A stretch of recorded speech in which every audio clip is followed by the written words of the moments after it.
The overall goal of this procedure is to quantitatively evaluate the metastatic ability of cancer cells using the chorioontoic membrane, or CAM, as a xenograft model.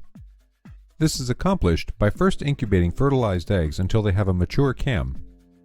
The second step of the procedure is to intravenously inject or topically xenograft tumor cells to the CAM. After an experimentally defined time interval, tissue is collected for analysis. Then, metastasis is quantified using human-specific PCR for the human ALU sequence, and the results are analyzed. My name is Trenis Palmer. I'm a graduate student in the lab of Dr. Andries Zijlstra. I will be demonstrating the xenograft and the spontaneous metastasis model, while my mentor, Dr. Zijlstra, will be demonstrating the intravenous injection and the experimental metastasis model. The main advantage of this technique over existing models is the expedience and ease of which an experimentalist can quantitatively study the metastasis of human tumor cells. An experimentalist can set up approximately 120 animals and complete the protocol start to finish in a span of 2 weeks.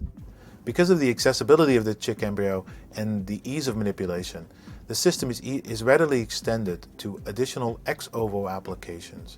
This we have accomplished in the past years and is the subject of additional JoVE articles.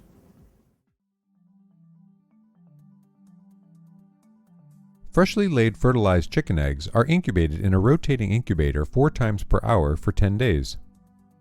On the 10th day, turn the eggs onto their side on an egg rack and shine a bright direct light source into the eggshell at the blunt end of the egg where the air sac is located.